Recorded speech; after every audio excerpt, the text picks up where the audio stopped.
How you doing? Andrew, nice to meet you. Okay. Baseball guy. I like baseball guys. How is it juggling football and baseball? It's two big sports. Yeah, it was a lot. It definitely was a lot.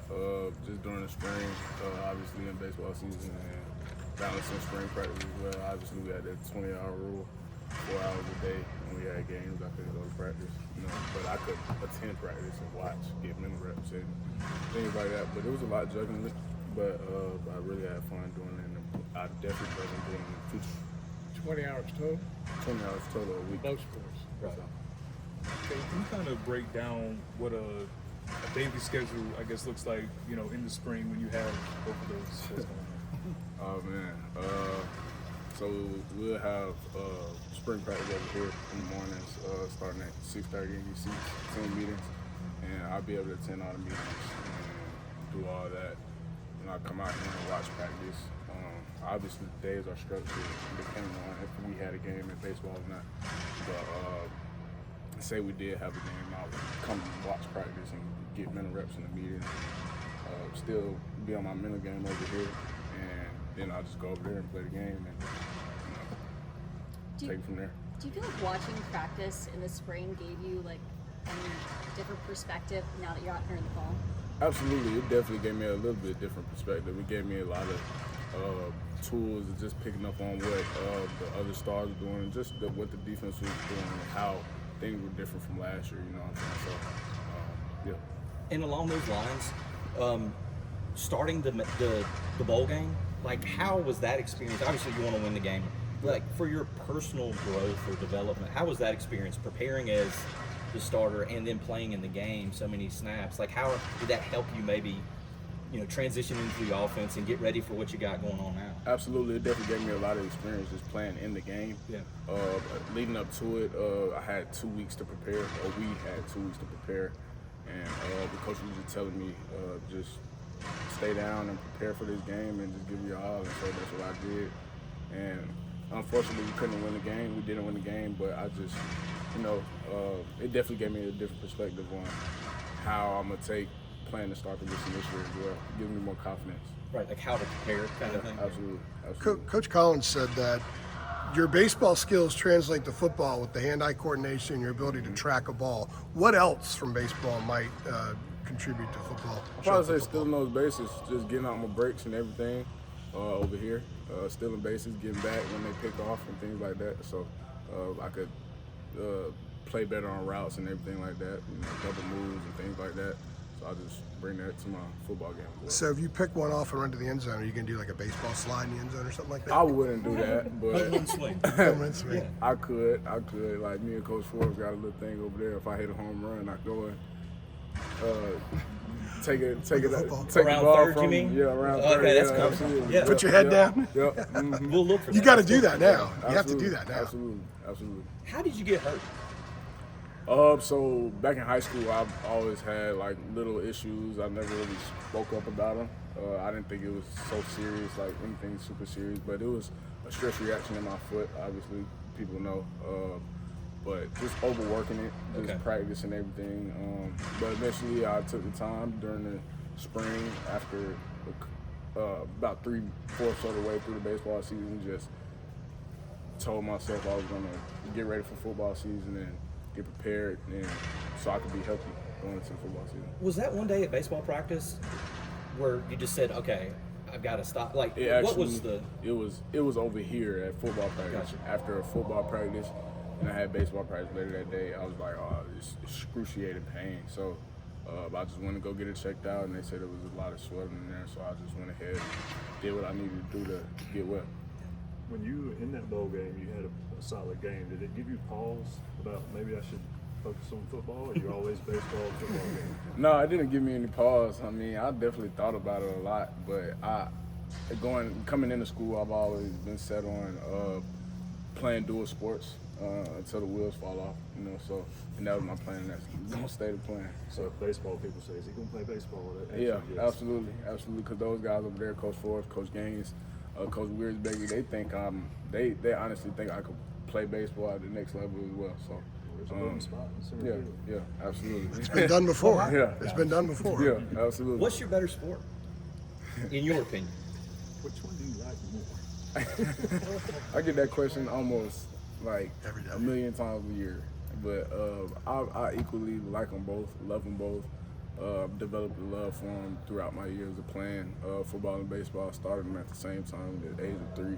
So I kind of, one doesn't weigh out the other, but I definitely feel like I'm equally talented at both as well. So like I said, I'm planning on doing that for my 4 years of school and eventually possibly having the opportunity to choose between football and baseball. The Success sliders that and you guys sweepers had right there. in baseball this year, winning the ACC regular season title, getting to the College World Series, does it make you that much more hungry to kind of have similar Oh, success yeah. here? Absolutely. It makes me have a lot of like just a lot of I don't know, like a lot of animosity just to go get a national title here as well over at football, and it definitely gives me a lot of motivation to get another one over there eventually one day. So just help those guys over there and help this team as well. Kaleb, Go ahead. being one of the, I guess, younger guys on this team, who are some of the, older veteran defensive backs that kind of help you, show your ropes at that, star position, or really just as a defensive back in general? Definitely Dre Boykins. Coming in, obviously they moved him to strong safety, but he was playing star when I came in, and he gave me a lot of tools. Another person, Elijah Huzzy as well, when he played that position last year, they gave me a lot of tips and tricks to better my game at the end of the day. So those guys help me on a day-to-day basis because they're still here, and I appreciate them a lot for that. What did you like about, I guess, the way Huzzy modeled the, star position last year? Because obviously he got moved over there, Yep. but what did you like about what you saw from him at that? He made plays. He made plays in space. He made plays on the ball. He made crunch time plays. I know you remember the Duke game when he just did his job at the back of the end zone.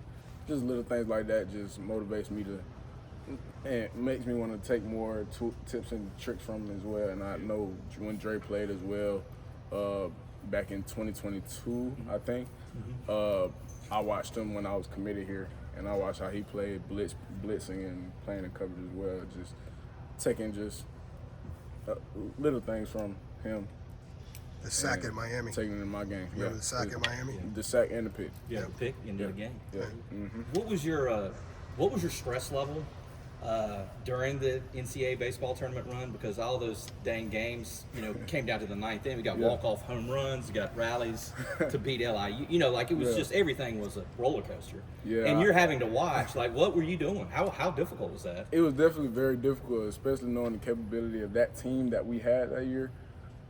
Those are obviously good teams we were playing in the regionals and the super regionals as well. But at the end of the year, it's always going to be good baseball. So we just took it day by day and pitch by pitch, and that's what Coach Forrest preached every day.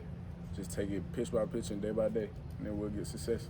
Did you, when they were out in Omaha, did you try to watch by yourself, or were you around other people? Were you like, I don't want to be bothered by it? Like, what was your process for that? All right, I definitely was watching it by myself because sometimes I get a little angry if something happened, So, but it definitely was exciting to watch those boys play at the end of the day. Yeah. Was there ever a conversation, with Huzzy moving back out that you would likely be, slotting into that first team star? I guess, how did that process work for you? It definitely was a conversation I had with Coach, but it wasn't a conversation I had with Elijah Huzzy. But he definitely, like I said, told me a lot of things that I could take from his game. And me personally, I just watched him and took things personally from him as well. So Would that be Coach Brown or Warren? I'll probably, Coach Warren. How would you compare and contrast Scott Forbes, the coach, to Mac Brown, the coach? The types of things you're hearing from him, like who are these guys like to play for? Coach Forbes is definitely younger, but they do have a lot of the same standards, just things on and off the field, and just taking the field, things that happen on the field into everyday life. I mean, they teach you how to be a man at the end of the day. They show you, take you through your adversities and just show you right from wrong when you're away from home. It's like your parents away from home, so that helps a lot, most definitely. Anyone have a better stories than the other? Both storytellers. No, they are both storytellers. I probably say Coach Forrest has some awesome stories. He has a lot of stories to tell. We meet after every series and have a team meeting, and we he has us watch videos and things like that. Just like Coach Brown does, he sends out videos and pictures and quotes during team meetings and on teamwork. So yeah, they have a lot of the same standards. Just trying to make us better at the end of the day. Pick six or game-winning home run. Ooh. Yeah. Pick six or game-winning home run. Game winning pick six? Yeah. Game sealing pick six. What's the situation? Answer the question. Playoff, Over championship. here, regular 2 on, regional 2 on. against LIU, you're hitting and advancing. 2 runners on, down 2, bottom ninth, 2 outs. And NC State pick six. Cover some of those games. Keeps adding to it. Bottom of the ninth. Get him out here next week, Jeremy. He's got to think about it. Ooh, that's a tough question.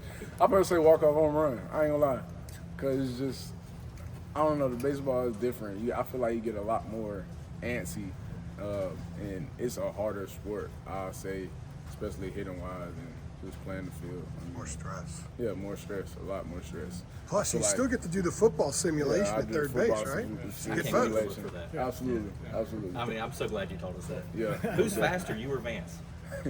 He'll tell you. Right, he will say. Yeah, I ain't gonna lie. I mean, before we never really raced, but every single game we'll do the little we'll do a 90-foot race, get a little league and race. But sometimes he'll win, sometimes I'll win. So Okay. I mean, So you have beaten it. I have beaten him before, but he's beat me probably a little more. But I've beaten him a couple times. So. I don't think there's any shame in losing to Vance Honeycutt in the No, foot race. it's not some. It's not any shame at all. But I'm definitely a competitor, just like he is at the end of the day. So we talk about it all the time. So we enjoy it. We're both competitors at the end of the day. So. All right. That's good. Great stuff. Appreciate it.